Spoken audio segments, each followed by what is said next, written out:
ಕಡತನ ಮೇಲೆ ಸತೀಶ್ವರು ಅಷ್ಟೇ, ಬೆಳ್ಳು ಕೊಟ್ಟರೆ ಅಸ್ತಾನೆ ನುಂಗ್ಬಿಡ್ತಾರೆ. ಸಮಸ್ಯೆ ಅದೇ, ಸ್ವಲ್ಪ ಸ್ಪೀಡ್ ಜಾಸ್ತಿ. ಸ್ಪೀಡು ಅಂದರೆ ಗುರುನೂ ನೋಡಲ್ಲ, ಯಾರನ್ನೂ ನೋಡಲ್ಲ, ಹುಡುಕ್ಬಿಡ್ತಾನೆ, ಹೋಗ್ಬಿಡ್ತಾನೆ ಮುಂದಕ್ಕೆ. ಕೆಲಸ ಮಾಡ್ತಾನೆ, ಕೆಲಸ ಮಾಡೋದ್ರ ಬಗ್ಗೆ ನನ್ನ ತಕರಾರಿಲ್ಲ. ಸೊ ಬೇರೆ ವಿಚಾರ ನಾನು ಇಲ್ಲಿ ಮಾತಾಡೋಕ್ಕೆ ಹೋಗೋದಿಲ್ಲ ಅದರಲ್ಲಿ.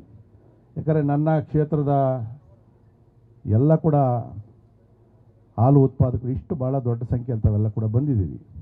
ಎಲ್ಲ ನಿರ್ದೇಶಕರು ಕೂಡ ಬಂದಿದ್ದಾರೆ. ನಾನು ಕೂಡ ಪ್ರತಿನಿತ್ಯ 40 ಲೀಟ್ರ್ ಹಾಲು ಹಾಕ್ತೀನಿ. ನಾವು ಎಮ್ ಎಲ್ ಎಗಳಾಗಿದ್ದು ಮೋಸ್ಟ್ಲಿ ಸುರೇಶ್ ಅಣ್ಣದು ಇರಬೇಕು. ನಾಡ ನೀನು ಕಟ್ಟಿದೆಯಾ ದನಗಳು? ಅವ್ರದ್ದು ಐತೆ. ಯಾಕಂದರೆ ನಾವು ಭಾಷಣ ಮಾಡಬೇಕಾದ್ರೆ ವ್ಯವಸಾಯ ಮಾಡಿ ಅನುಭವ ಇದ್ರೇ ಮಾತಾಡಬೇಕು. ಹಸು ಕಟ್ತೀರೇ ಹಸುಗಳ ಬಗ್ಗೆ ಮಾತಾಡಿದ್ರೆ ನೀವು ನಗ್ತಾ ಇರ್ತೀರಾ. ಮಗ ಒಂದಿನ ಸಗಣಿ ಐತಿಲ್ಲ, ಗಂಜಲ ಐತಿಲ್ಲ, ಮಾತಾಡ್ತಾನೆ ರೀ ವೇದಿಕೆ ಮೇಲೆ ನಿಂತ್ಕೊಂಡು ಅಂತೇಳಿ. ನಾನೇನು ಗಂಜಲ ಎತ್ತಲ್ಲ, ಚಿಕ್ಕೂರಾಗೆಲ್ಲ ನಾವು ಕೆಲಸ ಎಲ್ಲ ಮಾಡಿದ್ದೀವಿ. ಆದರೂ ನಾನು ಕೂಡ ವ್ಯವಸಾಯಗಾರ, ಹಸುಗಳನ್ನು ಕಟ್ಟಿದ್ದೀವಿ. ಕಷ್ಟ ಏನು ಅಂತೇಳಿ ಗೊತ್ತು ನನಗೆ. ಒಂದೊಂದು ಸರಿ ಆಗ್ತದೆ, ಮಾರಕ್ಕೆ ಬಿಡ 2 ಹಸು ಸಾಕು. ಎಷ್ಟು ಖರ್ಚು ಜಾಸ್ತಿ, ಬರೋ ಆದಾಯಕ್ಕಿಂತ ಖರ್ಚೇ ಜಾಸ್ತಿ ಆಗ್ತಾಯಿದೆ. ಫೀಡ್ ಬೆಲೆ ಇರ್ಬೋದು, ಒಂದೊಂದು ಸರಿ ಹಾಲಿಂದು ಕೂಡ ಏರುಪೇರು ಆಗ್ತದೆ. ಮತ್ತು ಒಂದು ಒಳ್ಳೆ ಕೆಲಸ ಮಾಡಿದ್ದು, ನಾನು TTD ಬೋರ್ಡ್ ಮೆಂಬರ್ ಆಗಿದ್ದಾಗ ಬೋರ್ಡಲ್ಲಿ ಗಲಾಟೆ ಮಾಡಿದಣ್ಣ ನಾನು, ಸುರೇಶಣ್ಣ ರೀ ಇದು ಯಾವುದ್ರಿ ಬೆಣ್ಣೆ 240, 200-300 ರೂಪಾಯಿಗೆ ಬರ್ತಾಯಿದೆ ಉತ್ತರ ಪ್ರದೇಶದ್ದು. ಅದು ಬೆಣ್ಣೆ ತುಪ್ಪ ಅಲ್ಲ, ಅದು ಬೇರೆ ಏನೋ ಇರಬೇಕು ನೋಡ್ರಿ ಅಂತೇಳಿ ಭಾಳ ಗಲಾಟೆ ಮಾಡಿ ನಾನು ಒಬ್ಬನೇ ಅಲ್ಲಿ ಅಬ್ಜೆಕ್ಷನ್ ಮಾಡಿದ್ದು. ನಮ್ಮ ನಂದಿನಿ ಕೊಡ್ರಿ ರೋಷ್ GST ಜಾಸ್ತಿ ಆದರೂ ಕಡಿಮೆ ಮಾಡಿಸ್ತೀನಿ ಅಂತೇಳಿ ನಮ್ಮ MDನ ಅಲ್ಲಿಗೆ ತಿರುಪ್ತಿ ಕರೆಸಿ ಏನು ಮಾಡಿದ್ರು ಅಲ್ಲಿ ಎಲ್ಲವನ್ನೇ ನಾವು ಕೊಡೋದು. ಈ ಥರ ಮಾಡಿ ಕೊನೆಗೆ ಸಿಗಾಕ್ಕೊಂಡು ಇವತ್ತು ಇಡೀ ದೇಶ ಮತ್ತು ವಿದೇಶಗಳಿಗೆ ಏನೋ ತಿರುಪತಿ ವೆಂಕಟರಮಣ ಸ್ವಾಮಿ ಲಾಡು ಹೋಗ್ತಾ ಐತೆ, ಅದರ ತುಪ್ಪ ನೀವು ಹಾಕಿದಂಥ ಹಾಲಿಂದ ತಯಾರಾದಂಥ ತುಪ್ಪದಿಂದ ಹೋಗ್ತಾ ಇರ್ತಕ್ಕಂಥದ್ದು.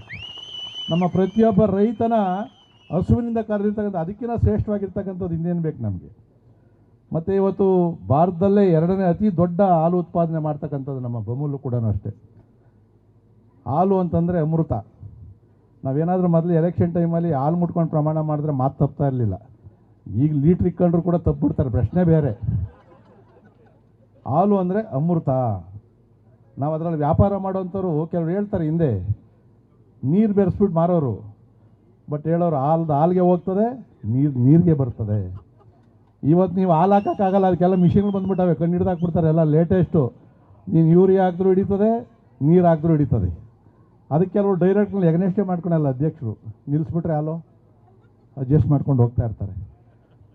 ಇವತ್ತಲ್ಲ, ಗೋ ಸಾಕಾಣೆ ಮಾಡ್ತಾ ಇರ್ತಕ್ಕಂಥದ್ದು ಪುರಾತನವಾದದ್ದು. ಶ್ರೀಕೃಷ್ಣ ಮಹಾಭಾರತ ರಾಮಾಯಣದಲ್ಲೂ ಕೂಡ ನಾವು ನೋಡ್ತೀವಿ.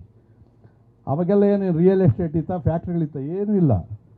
ಬೆಳೆಯೋದಕ್ಕೆ ಏನು ಬೇಕೋ ತರಕಾರಿ ವ್ಯವಸಾಯ ಮಾಡ್ತಾಯಿದ್ರು. ಅದು ಬಿಟ್ಟರೆ ವ್ಯಾಪಾರ ನಡೀತಾ ಇದ್ದಿದ್ದು ಹೈನುಗಾರಿಕೆನೇ. ಆವಾಗಲೂ ಕೂಡ ಮನೆಗೆ ಬೇಕಾದಷ್ಟು ಬೆಣ್ಣೆ, ಮೊಸರು, ಹಾಲು ಎಲ್ಲವನ್ನು ಕೊಟ್ಟು ಮನೆಗೆ ತೊಗೊಂಡವರು ರಾಜರಿಗೆಲ್ಲ ಕೂಡ ಹಾಲನ್ನು ಕೊಟ್ಟು ದುಡ್ಡು ತೊಗೊತಾಯಿದ್ರು. ಅಂದರೆ ಇದು ಮೂಲ ನಮಗೆ ಆವತ್ತಿಂದ ಕೈ ಹಿಡ್ದಿರ್ತಕ್ಕಂಥ ಯಾವುದಾದ್ರೂ ಒಂದು ವೃತ್ತಿ ಅಂತಂದರೆ ಅದು ಹೈನುಗಾರಿಕೆ.